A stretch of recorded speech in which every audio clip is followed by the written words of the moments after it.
Get ready to hear the truth about America on a show that's not immune to the facts with your host, Dan Bongino. Loaded show for a Monday. I got a tip about the southern border. The crisis, yes, a crisis, although the Biden administration wants to call it. They want to play the euphemisms game and call it everything but a crisis.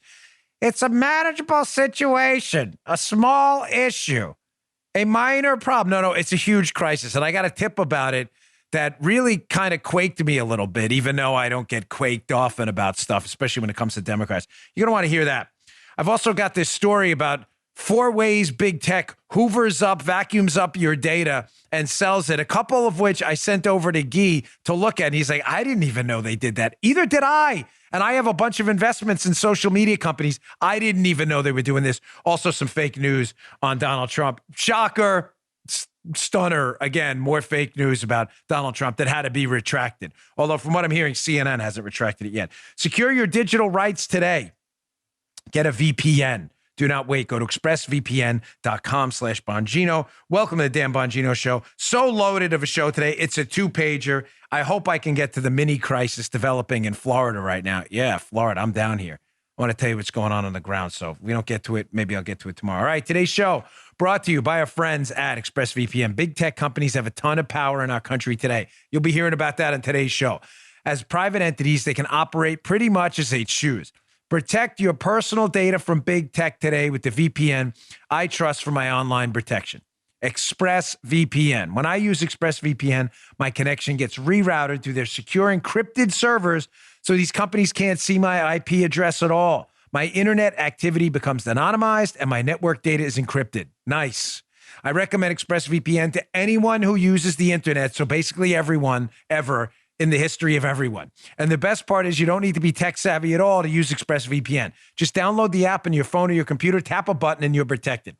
Protect your internet activity today from prying eyeballs. With the VPN we use, visit expressvpn.com/Bongino. Get 3 months free on a 1-year package. Don't wait another minute. That's expressvpn.com/Bongino. Get 3 extra months free. Go today, expressvpn.com/Bongino.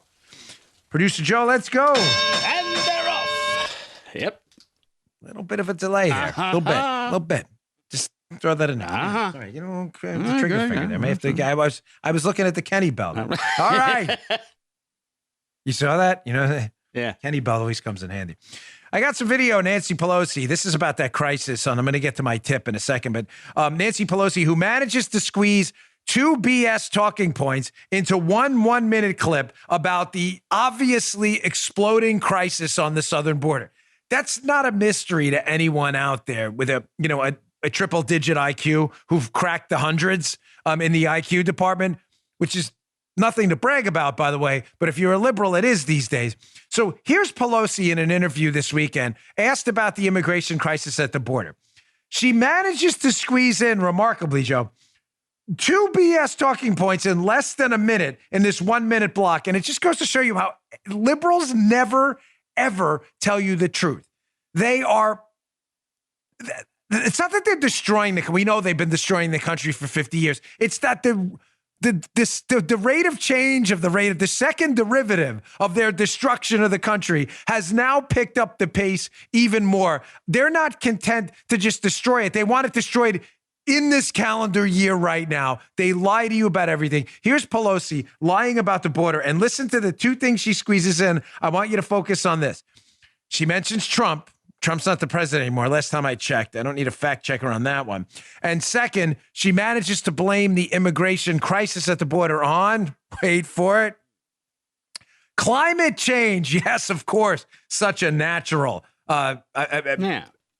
Again, squiggly doesn't equal signs, a line through the middle. Of course, the climate change has nothing to do with the immigration crisis. Check this out. What the administration has inherited is a broken system at the border, and they are working to correct that in the children's interest. I'm so pleased that the president, as a temporary measure, has sent FEMA to the border in order to help facilitate the children going from 72-hour issue into where they are cared for as they are transferred into family homes or homes that are safe for them to be. So this, again, is a transition for what was wrong before to what is right. Of course, we have to also look to Central America and Mexico and the rest. The corruption, the violence, all of that so bad. My most recent trip to the Northern Triangle, that would be Honduras, Guatemala, El Salvador, you saw the impact of the climate change, mind you. These people were leaving because of the drought. They couldn't farm, and they were seeking other ways to survive. Oh, yeah. You just, it defies, I mean, everything that makes you a sane, rational human being in your everyday life when you're operating as normal, right? It defies every one of the rules you use to do that. What is she doing?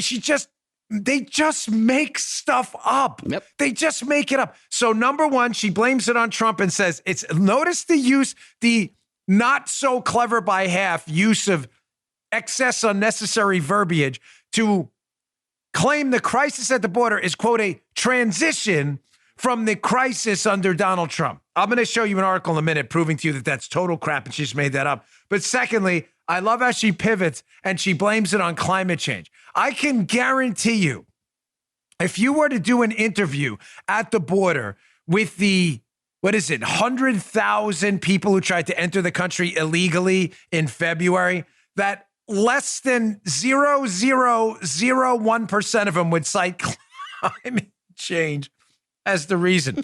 But whatevs, Nancy, you do you. So let's get to some actual data, and I'm going to give you the tip I got, showing you how bad this is, because I've never heard anything like this in 12 years in federal law enforcement. Never heard anything like it. Wall Street Journal article, because facts matter. The Biden border mess. Notice the headline, Wall Street Journal, by the way, which is no fan of Trump most of the time. It doesn't say the Trump border mess. The headline is, as you can see on the screen right here, the Biden border mess. Migrants rush to enter the United States, creating a humanitarian crisis. Crisis, Joe. There they said it. Not transition, not minor problem, not small issue, dreaded air quotes for all, a humanitarian crisis. Let's go to the actual numbers, because Pelosi says, Joe, it's not a crisis. It's a transition from the crisis under Trump to a better situation now. I don't get what she's saying. Well, here are the actual numbers again, folks, because facts matter. And I like the fact that you watch my show and we can laugh, we can cry, we can hug, we can do whatever. Maybe not hug. I'm not much of a hugger, but you get the point. But we will do actual facts. Reminds me of the guy in Titanic. There will be order here at the end. There will be order. Remember the guy trying to get on the lifeboat? We will do facts. Quote, Wall Street Journal about the actual border. They're moving FEMA officials, Federal Emergency Management Agency. They're moving to the border. Why would that be? If it's not a crisis, why would FEMA be at the border? A little weird. FEMA typically addresses unpredictable calamities like hurricanes, but this border mess is man-made. Customs and Border Protection reported nearly 397,000 encounters with migrants on the southwestern border in the first 5 months of fiscal 21, which began in October. Notice that, by the way, because Trump was still president for some of that. If you factor that out and just push January and February, half of which Biden was president and February was president, these numbers are even worse. But even factoring in part of the Trump presidency, when we had control over the border, that's about 25% more than in the same period in 2019. You get the little trick?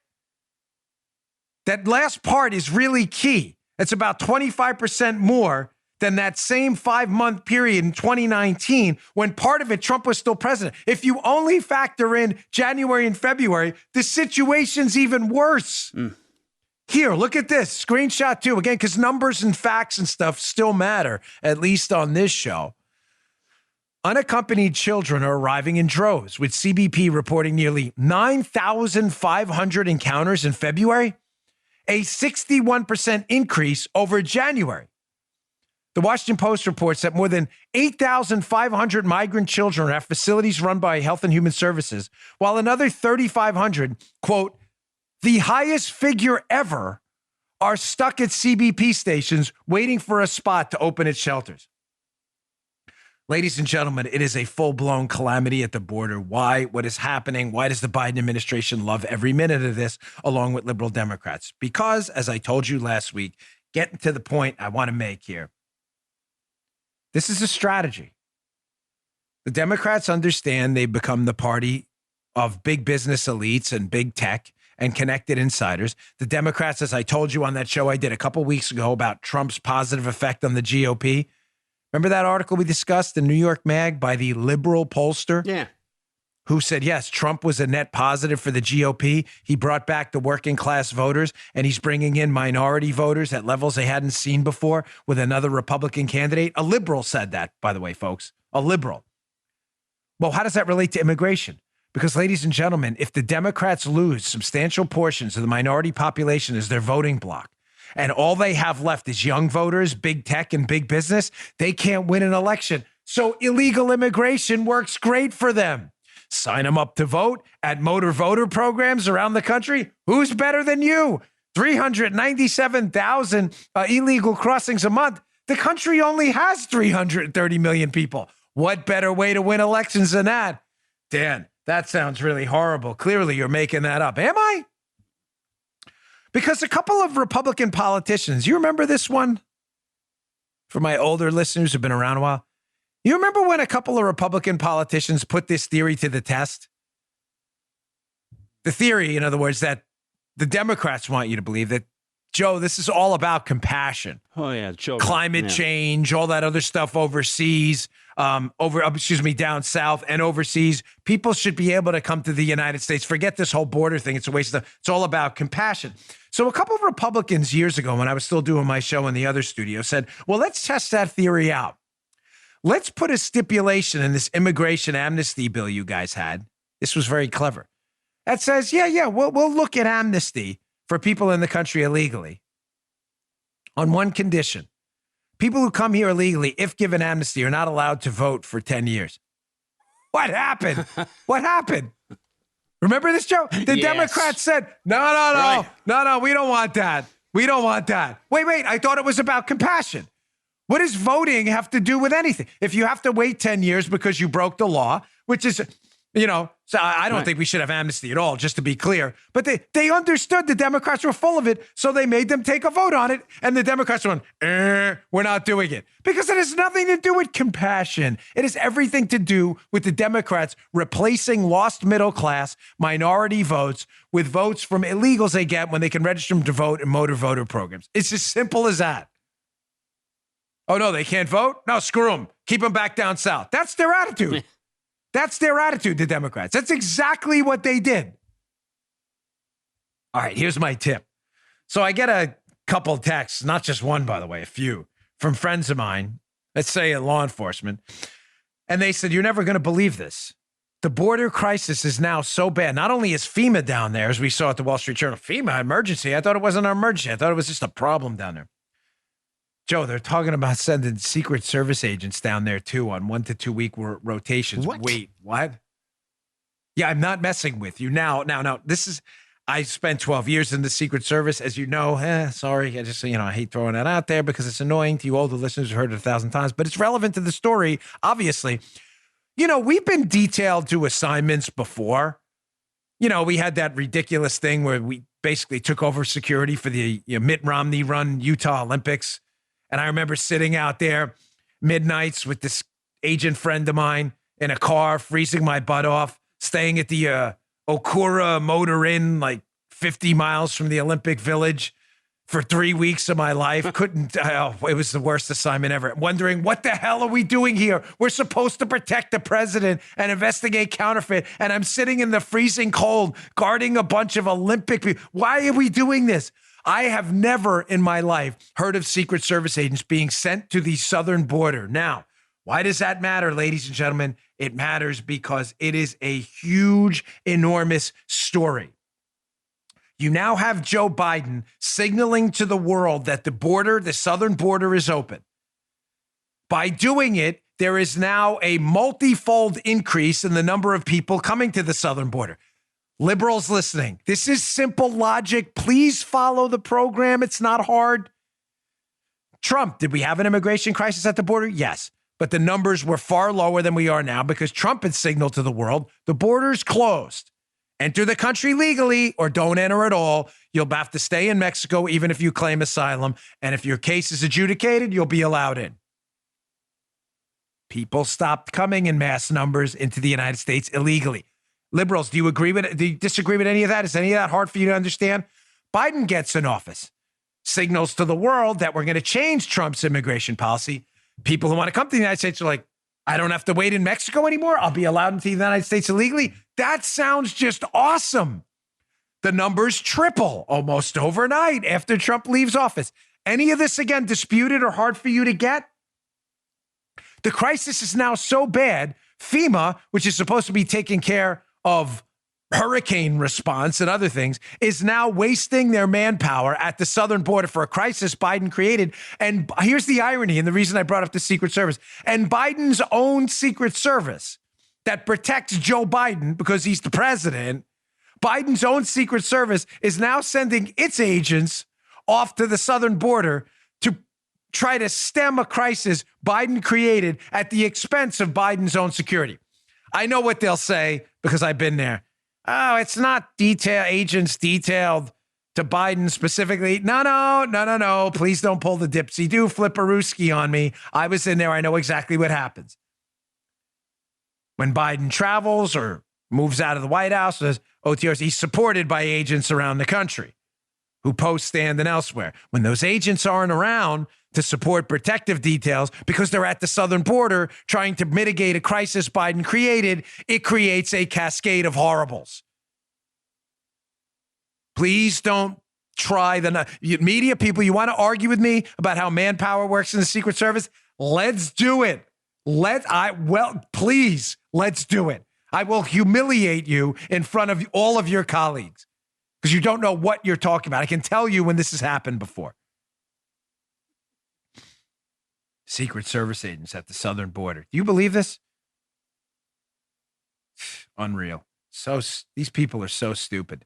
Created this crisis. All right, let me get to my second sponsor, and I just want to show you one quick thing about Republicans Pounce. It's back again for the umpteenth time. Media doesn't even realize they're doing it, which is hilarious. Today's show brought to you by Teeter. You know I love their inversion tables. Use it all the time. Now Teeter is bringing it. Bringing what? A full body, zero impact exercise with one simple machine. That's my new go-to. If you've ever passed by my house, you see my garage open, you'll see me rocking it on the Free Step Recumbent Cross Trainer. Again, my new favorite. They said, well, we'll send you one to try out. I was like, all right, let me take a look at this bad boy. You know, fitness plays a huge role in my life. I love it. I need it to stay sharp. Now, here's the thing. It's not just me who loves this. My wife and kids love it too. My daughter really digs it. I got bad arthritis in my joints, so I can't use the treadmill anymore, folks. I wish I could. I used to do Tabata sprints on a treadmill, but my knees and hips got too banged up. So I'm always looking for something that's impact-free, and the Free Step is my go-to. The Teeter Free Step is totally unique. You haven't seen anything like it, and it's truly low impact, but it is definitely not low results. With technology licensed from commercial physical therapy equipment, you'll experience a smooth linear stride that protects all your joints, better than any other cardio machine. I'm working my muscles and without wearing my body down. I can't take it anymore. I'm too old for that. You can dial the resistance down to get a warm up before the workout, or do what I do after the workout, crush it using Tabata sprints on the machine. You burn a ton of calories. The Free Step is proven to burn 17% more calories than a recumbent bike. Once you get on it, you'll figure out why. Plus, you get access to trainer-led workout materials on the free Teeter Move app for personal training and motivation from the comfort of your own home. What are you waiting for? Get moving right now in 2021 with the Free Step Recumbent Cross Trainer. Make it your new go-to in your home gym. It has an exclusive offer for you today. Get the Teeter Free Step Recumbent Cross Trainer for $100 off when you go to Teeter, TEETER.com/Dan. Get that URL right. The Teeter Free Step has over 1,000 reviews on Amazon, 4.6 star rating. With this exclusive deal, you get $100 off when you go to Teeter.com/Dan. Free shipping and a 60-day money-back guarantee. There's no reason not to try it. Remember, you can only get the Teeter Free Step Recumbent Cross Trainer and save $100 by going to Teeter.com/Dan. That's Teeter.com/Dan. Go today. You're going to love it. All right. Showing you how the Democrats are in an absolute panic over the immigration crisis. I was watching cable news this morning, and here's how this came up. And one of the stories on the program was, while I was prepping for the show, which I found hilarious. Folks, you all know Republicans pounce, right? You know what Republicans pounce, Republicans seize. Yeah. You know what that is? It's when the media understands they're in the middle of a crisis involving Democrats, and instead of making the story about the crisis the Democrats are involved in, Andrew Cuomo, Biden's immigration disaster where they're sending Secret Service agents to the border. Not only that, They don't make the story about that. They make it about the Republicans' response to it. So but Republicans pounce on Cuomo. Republicans pounce on crisis at the border. Republicans pounce on Obamacare failure. Republicans pounce on Obama's tan suit. Remember that one? So just this morning, I saw it. I'm like, let me just put this in a search engine and see what comes up. This is an actual screenshot from my phone. Here are the top 4 when you put in Republican C's. New York Times. Republicans seize on shuttered schools as a political rally cry. So, Joe, it's not about Democrats keeping schools closed or opening the border right. or Cuomo. It's about Republicans seizing it. This is not a joke. This is not manipulated in any way. Here are the top 4 that came up. Number 2, CNN. Republicans seize on Biden's domestic policy nominees. So Biden's nominees for his cabinet fall apart, and the story's about Republicans seizing. Here's one. Here's an actual one. Republicans seize Senate. Okay, we'll give him a pass on that one. Here, I threw it in there just to show, honestly, I didn't want to mess with you. Here's the other one. Republicans seize on nursing home deaths to weaken Democrats. Here we go. Yeah. The story's never about the Democrats, Cuomo, immigration. It's always about Republicans pounce, Republicans seize. And they don't even realize they're doing it. They don't even realize they're doing it. They are that elitist, these snobs in this bubble they live in. So watch. The story I saw this morning was Republicans seize on Cuomo to distract from something. And it was like, oh, I can't take it anymore. All right, moving on. Folks, the left, they're obviously obsessed with racial grievance politics, identity politics. You know that. We've talked about it forever because it goes back to the Dan Bongino. Joe, do we have our rules? I think we had rule number 1 and 2 last week, Dan Bongino's golden rules. Yeah. Dan Bongino's golden rule number 3, I'm doing the Bob Dole, talking about myself in the third person, but I got it for this one. Rule number 3, Dan Bongino's golden rules are, the left uses identity politics because they can't run on anything themselves that would get mainstream support. Right? Yeah. The left never runs on it what it really wants to do. You ever see a campaign sign for a leftist candidate that was honest? No. I'm going to hike your taxes, put your kid in a crap school you can't choose a choice otherwise for, and I'm going to take your health care and turn it over to a government bureaucrat, and we're going to open the borders. Do you notice the left never actually runs on what they're going to do, but they do it anyway? So how does the left win elections? They win elections because of golden rule number 3 and Dan Bongino's rule of politics, right? Golden rule number 3 is the left wins elections because they don't tell you what they're going to do. They just tell you the other guy hates you so much because they're all racist, xenophobes, misogynists, and transphobic, istophobic, phobophobes, that if you don't vote for us, they're going to come after you. You get it? You have to understand this because once you learn to see it, you can never unsee it.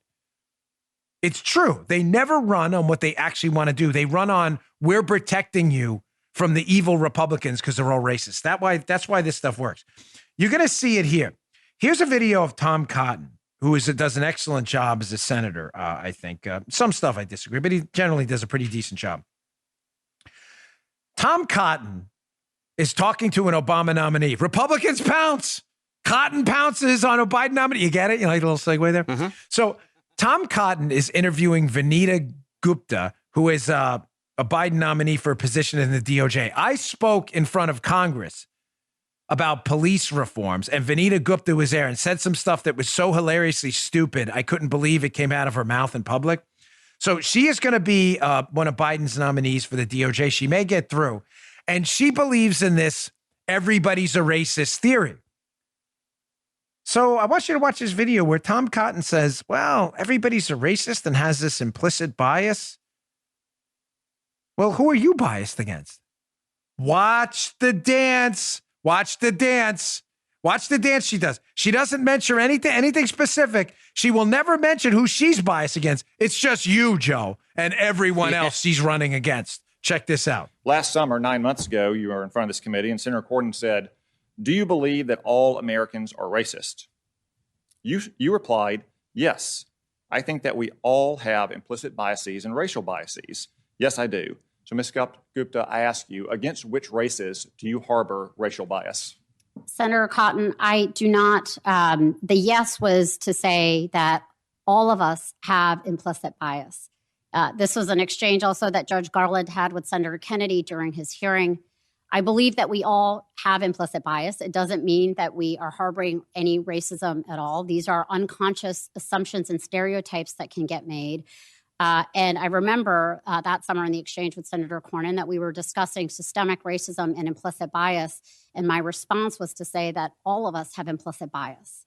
Well, to be precise, you said we all have implicit biases and racial biases. That's all. Every single American you accused of implicit bias and racial bias. So I'm asking you again, against which races do you harbor racial bias? I am quite aware that I know that I hold stereotypes that I have to manage. I'm a product of my culture. I'm a product. It's part of the human condition. And I believe that, one of the reasons I believe that all of us are able to manage implicit bias, but only if we can acknowledge our own. And I am not above anyone else in that matter. I think implicit bias is something that is part of the shared human condition. Step up. Step up, Vanita. No, I'm serious. Step up. Have some guts and step up. Joe, if Vanita Gupta, hard leftist, by the way, hard leftist. If Vanita Gupta gets into the DOJ, we're all in trouble. Woo. If Vanita Gupta really believes that we're all harboring this racial bias, all of us, we're all racist, right? All of us.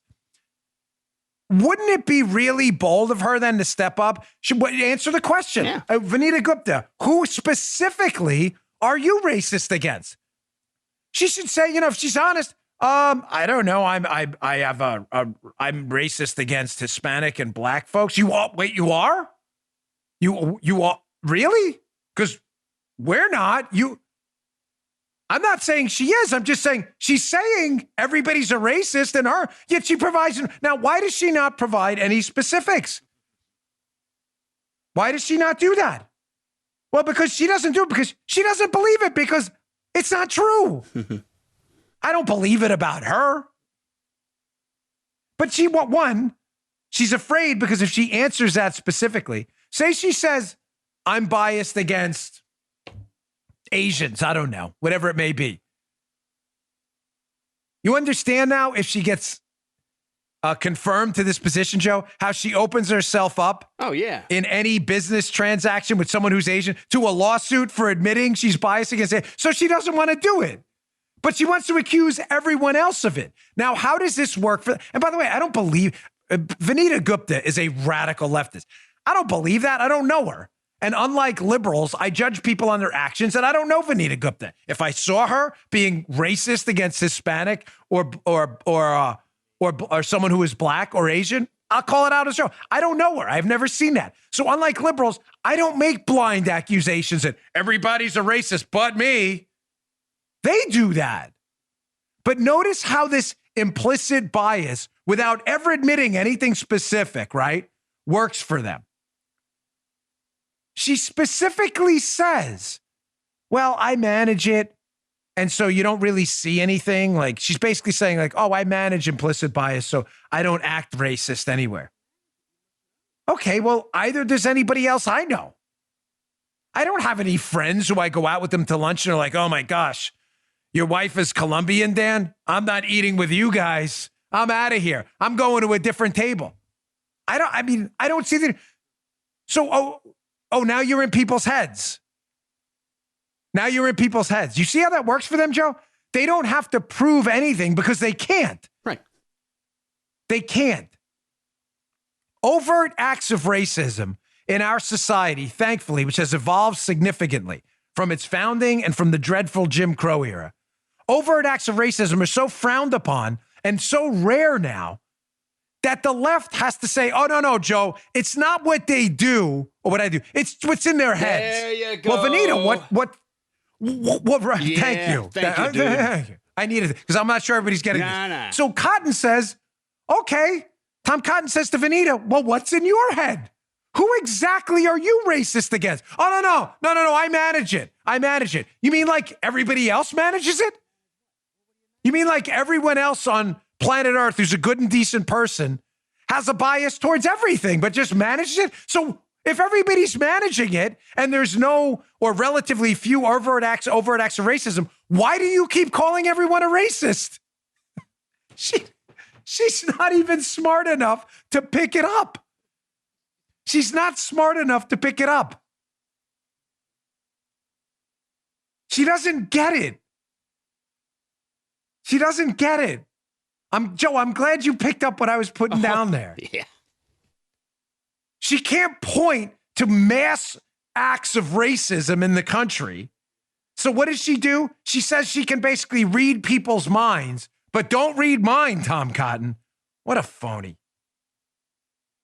Speaking of race, I want to get this other video of George Costanza over at CNN.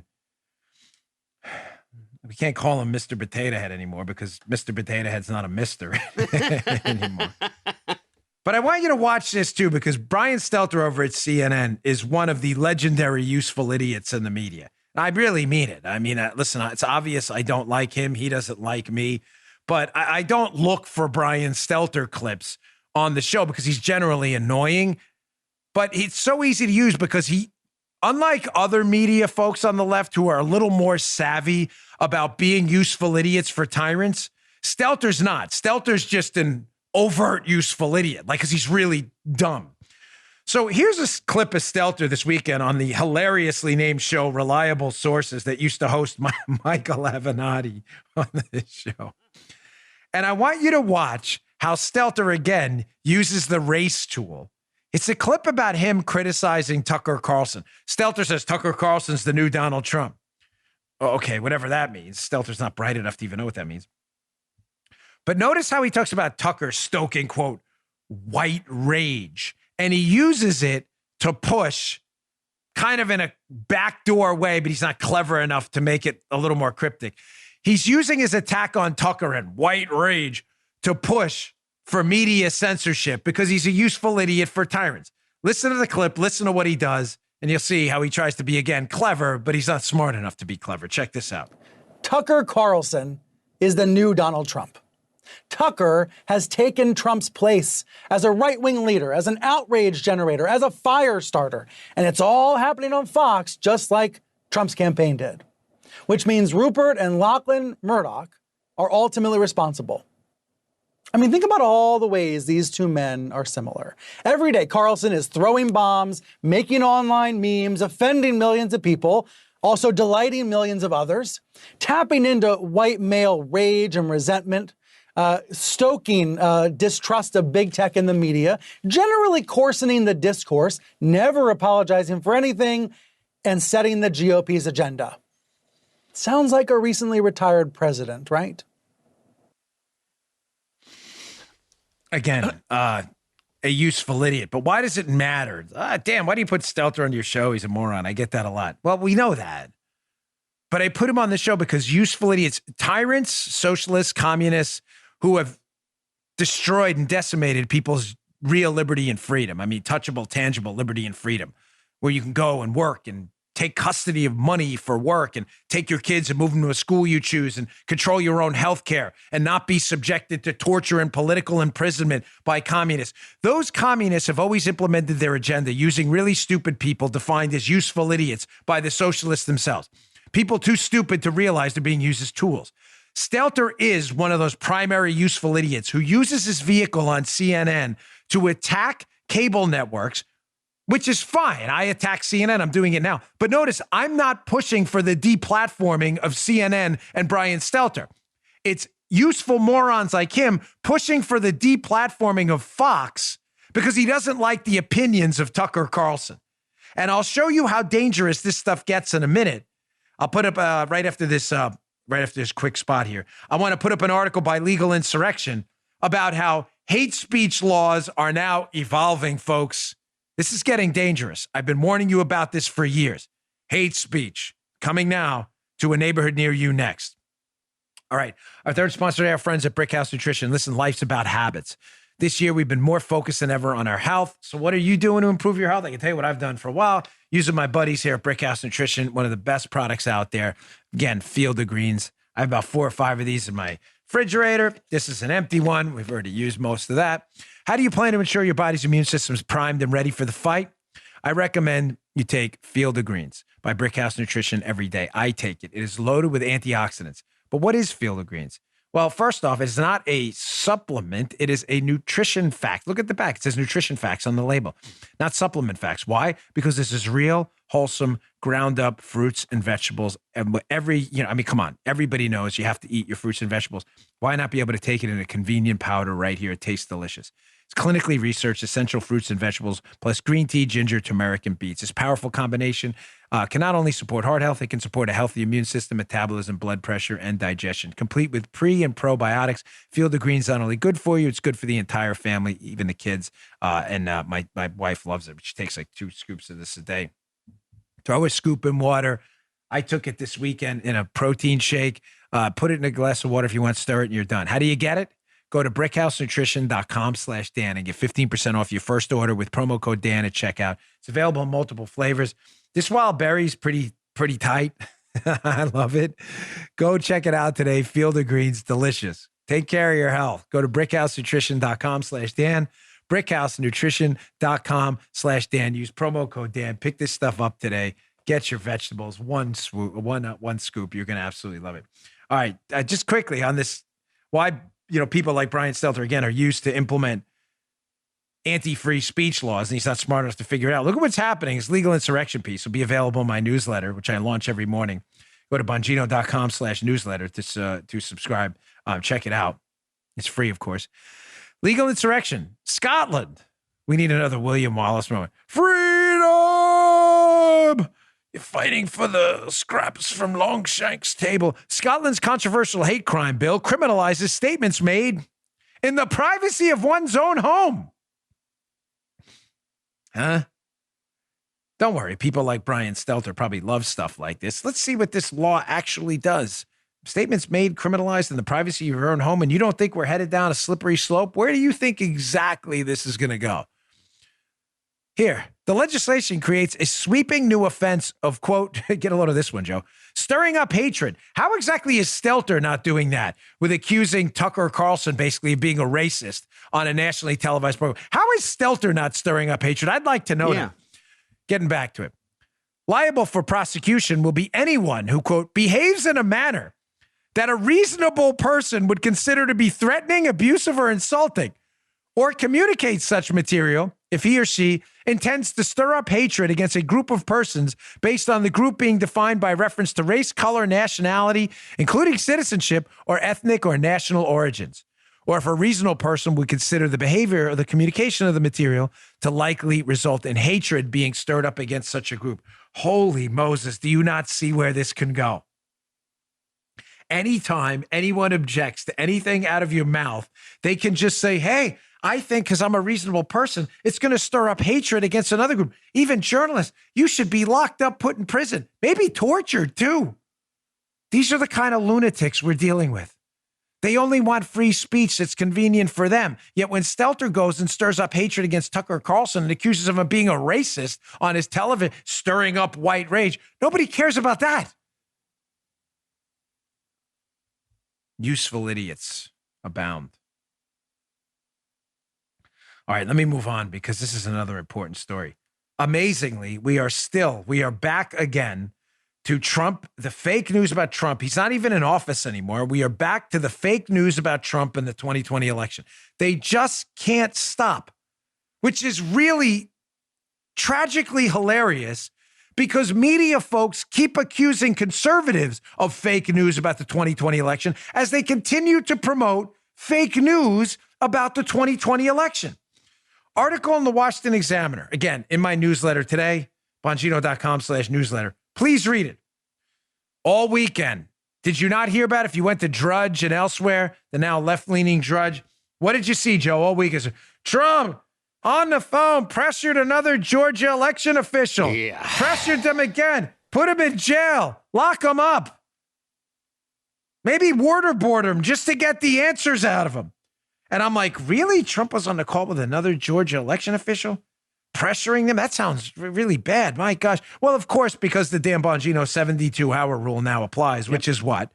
Never, ever trust the media on a Trump story. Make sure you wait the 72 hours before you report on it, like I did, almost forced to over the weekend.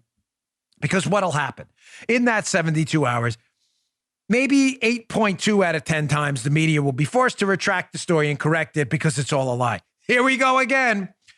So we heard over the weekend that President Trump told a bunch of, a Georgia election official, you better find the fraud. You'd be a national hero if you did. In other words, insinuating that he was pressuring them to find fraud in Georgia. Well, it's not exactly what happened. Again,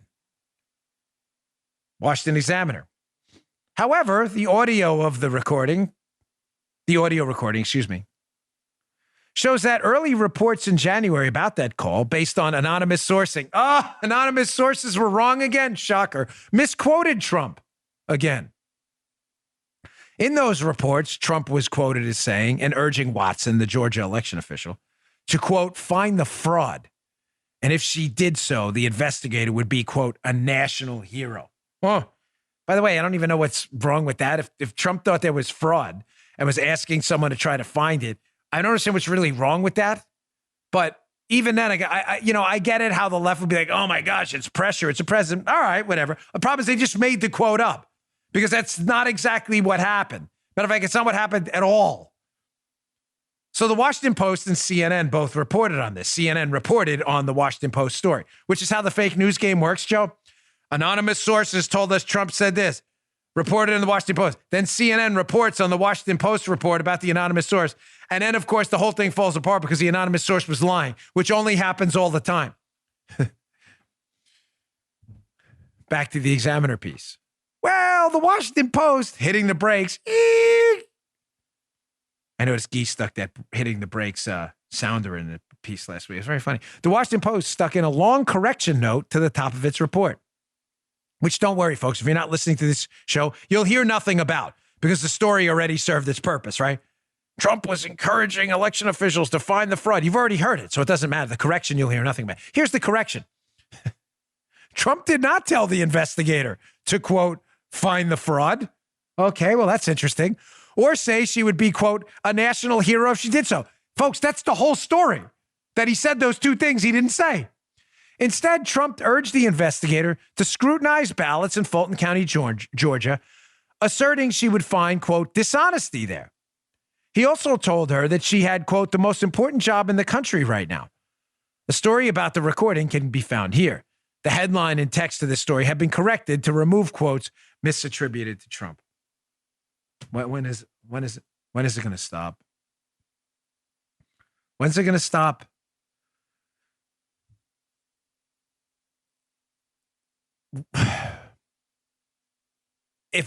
If our media today had any capacity for self-reflection whatsoever, any capacity to look in the mirror when they wake up in the morning and say, what am I doing wrong and how can I do it better? They would realize, number one, that we make fun of them for their Republicans pounce, Republicans see stories because we know exactly what they're doing. And they keep doing it because I don't think it's that they don't care. I think they live in a bubble and they don't even know they're doing it. And the second thing is you'd say, okay, Joe, we've been burned on anonymous sourcing about Trump 82.6% of the time. Yes. So maybe before we write the story on Trump and what he said, maybe we'll find another source and see if it's actually true. Or, Joe, here's a crazy idea. Mm-hmm. Maybe we'll actually wait for the recording to come out and listen to it ourselves. Yeah. Ladies and gentlemen, they can't do it. They simply cannot do it. You understand these are not serious people? They have no commitment to excellence. They have no commitment to improvement in their everyday work. They have no commitment to any credo or ethos. The only thing they're committed to is ideological advancement, attacking Donald Trump, and making Republicans look stupid. These are not serious people, and I'm telling you, they should be roundly ignored at every opportunity. I can prove it. They can't.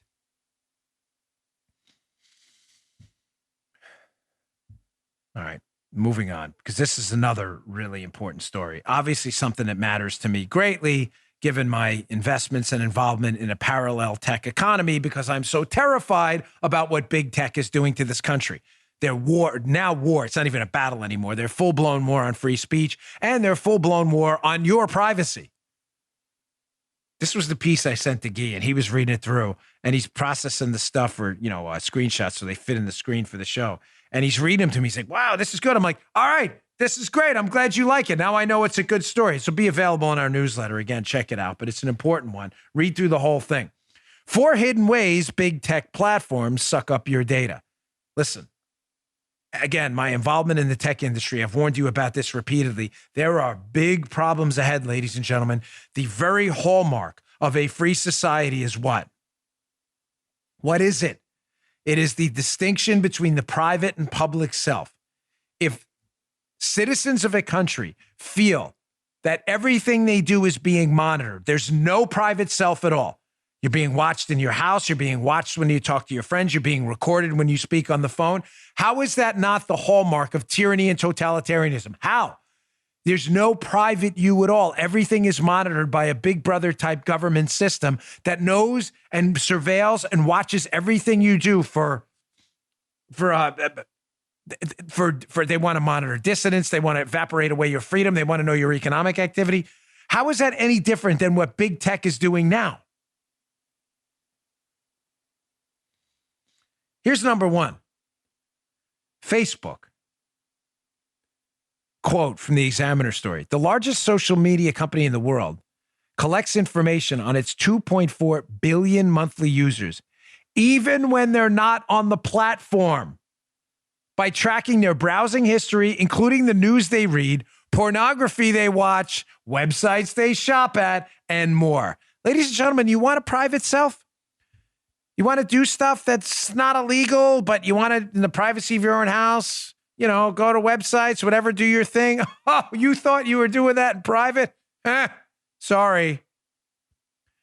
Using a tool called Off Facebook Activity, Facebook users can see all of the external browsing data the platform secretly collects without notifying anyone. You're not even on the platform. Since August of 2019, Facebook allows users to see the vast amounts of external data collected about them that previously no one had access to. Oh, thank you. Thank you. It's such a positive. You guys are so great. Thanks for allowing us access to our own data. That's really spectacular. Let me get to my 4 sponsor here. But you think Facebook's it? Excuse me. You think that's it? The article was titled 4 Ways Big Tech Watches You Here. 4, not 1, 4. There are 3 more. Google, Amazon, online ad trackers. I'll get to those too, and you'll realize, again, the distinction between the private and public self, which is the very hallmark of a free society. What you do in private, as long as you don't break the law, is your business. It ain't all cute. It ain't all pretty, but it's private.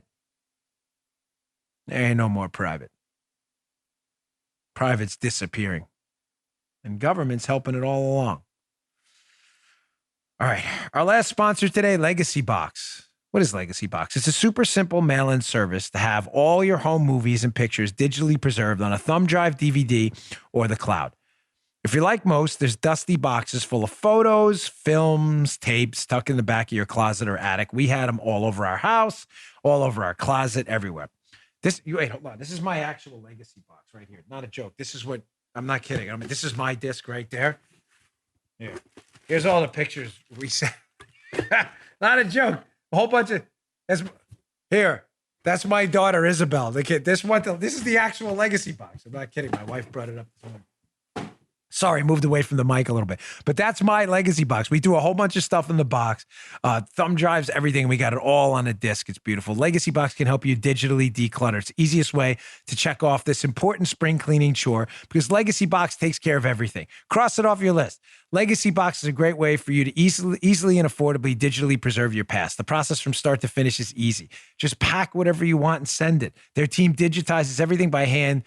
You enjoy and you get back your perfectly preserved digital copies on a thumb drive, DVD, or the cloud, ready to watch, share, and enjoy. Plus, they keep you up to date with regular email updates throughout the entire digitizing process. Legacy Box is the world's largest digitizer of home movies and photos. It's helped over 1 million families digitally preserve their past. Get started preserving your past today. Go to legacybox.com/Bongino, Bongino, and get an incredible 50% off your first order. It's a nice savings. Buy today to take advantage of this exclusive offer. Send in when you're ready. Go to legacybox.com/Bongino and save 50% while supplies last. Legacybox.com/Bongino. My daughter Isabel's going to be horrified. I showed that baby picture of her on the air, but it's okay. It's okay. It's a cute picture. All right, getting back to this article. So, folks, it's always concerned me again, and that's incentivized me to explode my involvement in investments in the parallel big tech economy, just how much surveilling of you is being done. Here's another takeaway from the Examiner piece. Look at what's Google's up to. You ever heard, folks, of Censor Vault? No. I haven't either, but you're going to hear of it now, Joe. Quote, Washington Examiner. Some of Google's user data even makes it into the hands of law enforcement. Wait. What? Through a database called Censor Vault, which stores detailed user location data indefinitely? The data is so precise, one deputy police chief told the writer that it, quote, shows the whole pattern of life. Doesn't sound like you have a private self anymore. The location data is collected by cell phone towers and GPS signals, even when people are not making calls. Is that you highlighting all this stuff, by the way? Those highlights are all, they're good. I like them. Keep doing it. But Guy highlights stuff. I can say, I'm like, I didn't highlight that, but it's good. I like it. Keep it, because this is clearly what he finds interesting. And he's a professional producer. Even when people are not making calls or using Google Apps. Google says that users have to opt into location data collected in Censor Vault, but the search giant makes it difficult not to opt in. Sounds like kind of a trick. And many users may not understand that they've even done so. All right, so we got Facebook monitoring your online activity, even when you're not on Facebook. You ever wonder how you're in your house and you're like searching for something, whatever it may be? I was searching for, they have these bars you can use for pulleys in a gym. I don't know what they're called, but I was looking for it. And you know what's weird? I'm no joke. I go to Facebook and I'm scrolling and it appears right there. Yeah. It's called like Easy Grip or something like that. I'm like, this is crazy. This is crazy. So Facebook's following stuff even off the platform. Google basically has a homing device on you and everywhere you go, Folks, it's your private. I know these are uncomfortable things to say, but how comfortable are you with the entire planet basically at some point having, knowing where you go every single minute of the day? Well, law enforcement can get access to that too, just in case they need it. So it's not just Facebook and Google. You're like, it gets worse? Of course it does. Amazon. I feel like my life has gotten significantly better, by the way, since I stopped using Amazon for purchases. Really, I've been going to individual websites, and I feel a lot better about my life. Just say it. You do you. Amazon also uses online tracking tools, this is from the piece, to follow customers' online behavior on other websites, even after they leave Amazon. Another Guy highlight. The retail giant does not disclose the name or identity of users to advertisers, but it nevertheless serves user ads on a brand's behalf by leveraging the user's past behavior, often without his or her knowledge. Again, please tell me where the private self ends and the public self begins. You know, I can candidly tell you 20 or 30 years ago when I was in my 20s and even longer, an even longer time period when I was in my teens, I always felt like when I walked in my front door, put the key in and walked in my house and closed the door, that what I did inside was mine. I owned it. I wasn't being watched by anyone. The hallmark of a private self. You don't have a private self in a totalitarian regime. How do you feel about your private self after these three big swings and misses by Amazon, Google, and Facebook? Oh, there's one more. I told you there were four. Online ad trackers. Large third-party online tools such as Add This and Share This offer deceptively simple services that allow websites to integrate social media share buttons on their site to allow content to be shared on Facebook, Twitter, and other online platforms. A large number of websites take advantage of the simple plug-in share tools, and this allows the companies to track and profile website visitors and make money off this data.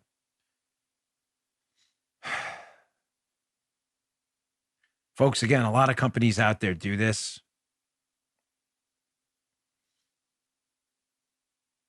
But if it's done with your consent and overt consent, I don't think it's a privacy catastrophe. I mean, think about it. There are some things we do where we voluntarily forfeit our privacy for convenience, right? I mean, a lot of you in Florida have a Sun Pass. Up in the Northeast, you have an Easy Pass.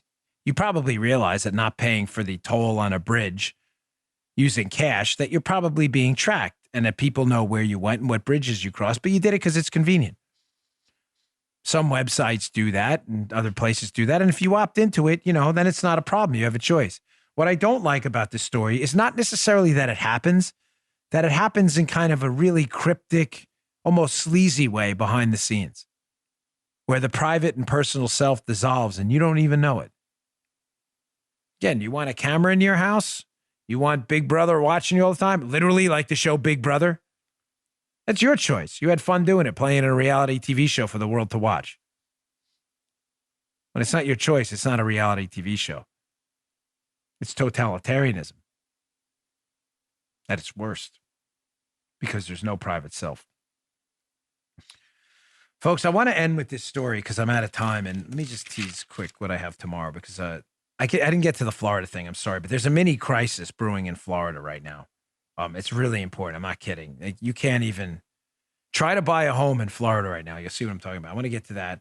And tomorrow I've got some developments on these police reform bills, which are an unbelievable assault on your local police department and will end really badly. But this is an important story. I want to make sure I give a minute to. So a controversy broke out this weekend. Back to the Tucker Carlson segment. He's become a real newsmaker. Tucker Carlson questioned whether having pregnant women in certain military positions was a good idea or not. Tucker Carlson's a free American citizen on open, FCC airwaves, where he's allowed. Well, actually, it's cable news, so it's he's on Carlson, so it's different. Yeah. But he's on a cable news national show. He's allowed to question. I know someone else screwed that up once before. We called him out, but he's allowed to have an opinion. He's allowed, right? Air quotes, like we're still allowed to do that. Well, Brian Stelter doesn't think so. But Tucker Carlson's conversation about the readiness of our military and having women in certain roles in the military elicited quite an interesting response, including a tweet from this gentleman I noticed this weekend. He's Ben Lemon. What is it? Command Sergeant Major Ben Lemon. He quote tweets Tucker Carlson after people at the Pentagon went after Tucker Carlson for daring to suggest that military readiness might be impacted with women in certain positions.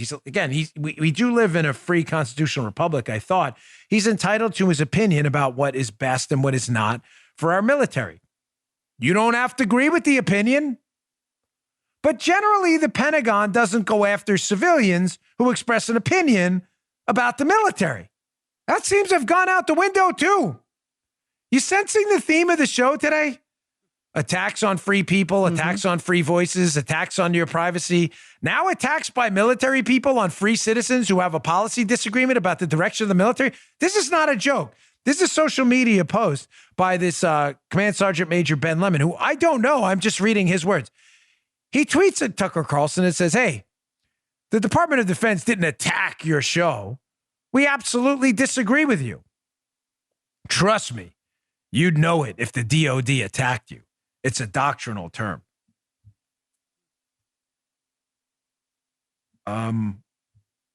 Is this really happening?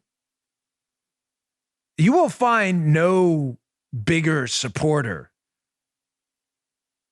of the men and women in our military than me.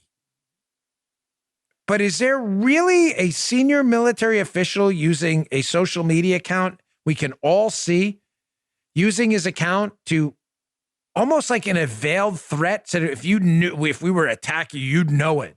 Yeah. Is this really happening? Is there really an organized Pentagon response? By the way, this is not the only tweet, folks. There was a tweet by an official account of a Marine Expeditionary Force. There were releases by senior members of of our military apparatus, attacking Tucker Carlson for daring to suggest that he had an opinion about the readiness of our military. Is this really happening? Again, you will find no bigger supporter than me. And I certainly think opinions amongst the working men and women of our military would strongly differ from a lot of their leadership. But listen, I'm just one man, and I'm going to give my opinion. And to any Pentagon leader listening, show's got it's got a big audience. If you are listening, or if you wouldn't mind sending this to your friends who are in leadership at the Pentagon, this is a really, really bad idea. Civilians are absolutely entitled to criticize military policy. We finance our military. Many of us volunteer for the military. Many of us have volunteered for law enforcement positions, which would put us in danger also. This is not a police state. This is a free constitutional republic, a representative democracy with a civilian-led military. Thank you for your service, sincerely, from the bottom of my heart. It takes a tremendous amount of bravery to even sign up and pledge your life for the life of another. But that does not absolve you or anyone else for criticisms, justified or not. In a free country, I get it, you're probably going to gaff me off, and that's fine, because many of you probably think, what does he know? I strongly recommend you reconsider public and social media attacks on free citizens who have rendered an opinion about our military. Let the politicians handle that. This is a really, really bad idea. And veiled threats are an even worse idea.